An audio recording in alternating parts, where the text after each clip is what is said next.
Hello everybody, and welcome back to a new video. Today, I'll be going over the first official prediction for the U.S. House of Representatives elections next year. Coming off of at least moderate Democrat success this year, I thought it would be good to take that into effect and to weigh this into the predictions. I already have the map filled out, but as you can tell, the congressional map starts off pretty close. It starts off tied. You'd see Democrats start at 208, Republicans start at 207. So this is basically where the map starts. What's interesting about this video is that there are a lot of it shows that there's a lot of competitive districts to go over. So without further ado, let's get into it. I guess we will start from from west to east. We'll start in it's actually tied at 207. We'll start in Washington. You have Washington's first district, I believe. Yeah, this is held by Mary Gluesenkamp Perez. She's an overperformer. This is sort of a left trending district, but it is a Trump district. But she has crossover appeal, and she won last time re-election. I don't think there's no reason as to think that she won't.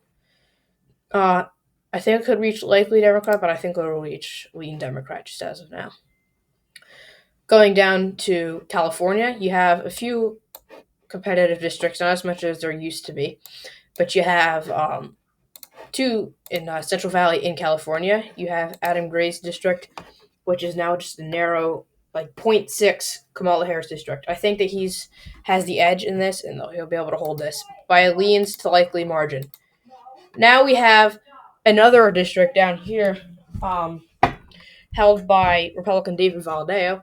This is a very narrow Trump plus 1.3 district, I believe. It's very close. It's going to be very competitive. I think just because he's won some tough races before, and that he has won like Biden plus 10 districts. I think that he has the edge in all of this district for the Republicans. You have some Democrat incumbents like George Whitesides, Dave Min, Josh Otter. They all previously represented competitive districts. They're now drawn into likely Democrat districts.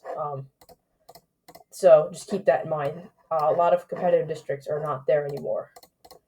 So let's go down to Southern California. We really only have a few. You have the Republican PAC. So you have Ken Calvert and Young Kim running in a primary in the 40th district.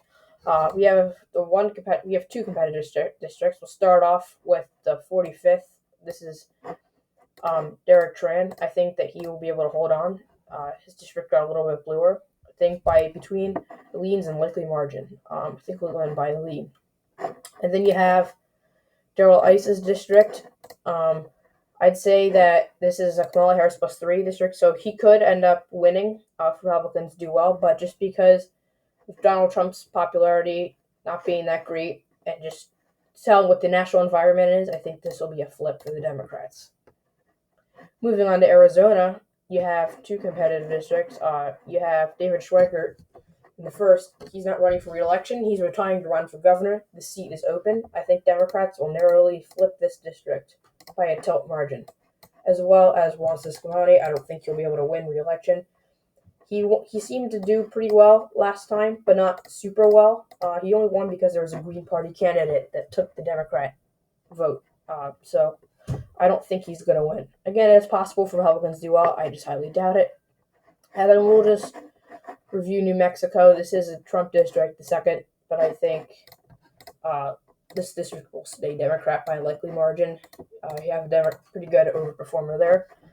Texas, Henry Cuellar holds on. Two likely Republican districts. This district flips. Gonzalez is not able to hold on. Everything pretty much stays the same in the South. The Voting Rights Act could be overturned. I don't think that it will, and I think it's possible. We'll just have to see. But I'm only going by official maps, as well as Virginia. They could redistrict, but we're only going by the map that they have right now. You did see some redistricting in Missouri as well. Utah, they had a lot of changing, so you have seats switching hands. the Democrat pickup, Republican pickup. Colorado, you have Gabe Evans. I think he's going to go down. It's going to be a close race, but I don't think he'll be able to hold on just because of the Democrat environment, which should be at least somewhat favorable to the Democrats. You have Virginia's 10th. That'll go safe Democrat. 7th, move up to likely Democrat. As well as the 2nd, going to be very, very competitive. It's a very competitive district. I think Jen Kiggins will just narrowly hold on. But she very much well could go down. Like you said, you saw Democrats kind of rebound there this year. Let's move back out west to Iowa. You have two competitive areas. You have Mariannette Miller Meeks. Unless she doesn't get primary, she underperformed Donald Trump by like 8 points. This is a Donald Trump plus 8 district. Otherwise, you'd say Democrats would not have a chance in here. But just because they have a weak incumbent, Democrats should be able to flip this district. You also have Zach Nunn here. He only won by a tiny bit back in 2022, and he did a little bit better in 2024. It's really hard to say if he's going to win or not. I think he is the narrow underdog, so I'd say he just narrowly goes down, but I could see him holding on. Similar situation with Derek Van Orden in Wisconsin. He could win. This is more of a Trump-looking type of district, so it's very competitive. But the Trump brand uniquely appeals here, and that's what carried him over. But he underperformed Donald Trump by a lot. So to err on this side of caution, I think Democrats will just narrowly flip this district into Democrat hands. If Republicans are able to win statewide here, then I can see it going different, but that's a different story. Michigan, you have a few competitive districts. I'd say the 3rd stays likely. This stays likely. You have lean Republican here. I would say 10th district stays Republican, even though John James is retiring. 7th with Tom Barrett. He's an overperformer. I really don't know if he's going to win. It just depends on how bad the Republicans do or bad the Democrats do. I'd say he just narrowly holds on. He seems to be a good fit for the district, but we'll have to see. Ohio also redistricted. You probably have a Democrat hold here, a Republican flip here, and a really competitive race based in Cincinnati and some other Republican exurb areas. I would say that Greg Landsman will probably hold on by a lean margin. Moving on to Pennsylvania, we have a bunch of competitive districts. We'll say 17th stays likely Democrat. Your 1st district stays safe Republican. I keep trying to say that this district is not changing hands. The 1st, I think Brian Fitzpatrick he could probably stay in Congress for the rest of his life if he wants to. He's a very, very big performer, so I think he'll win. No problem. By over 10 points. And then you have 3 really competitive districts that Republicans held on. 2 of them they flipped, 1 of them they held on last year. I would say, if I had to guess what's going to happen, Scott Perry underperformed Donald Trump as an incumbent. Not a good sign. You have a moderate Democrat who's running against him. I think Scott Perry could win. He's done it before, but I just don't think this is the right environment. It's sort of a Democrat trending district. Josh Shapiro probably won't do too bad around here, so I say Scott Perry goes down. And then you have the 2 districts in eastern Pennsylvania. Again, very competitive. I will just start with the 8th. This is Rob Bresnahan. This is interesting because it was held by a Democrat for a while, even though Donald Trump won it all 3 times, and then it finally flipped to the Republicans. I just don't see it flipping back to the Democrats just because it's pretty right trending, and Donald Trump won it by like 8 or 9 points. The incumbent here kind of has some skeletons in his closet. I don't know. He could lose if Josh Shapiro does good enough, but I think he'll just be able to win by just enough, maybe by 1.5 to 3 points. Then you have Ryan McKenzie in the 7th, also underperformed Donald Trump, but took out an incumbent, just like the district up above. I think he's more well-liked for his district. I think he very much could win. Very possible. I just think that just because Josh Shapiro is at the top of the ballot, and just the Democrat environment, I think he'll get pulled down narrowly.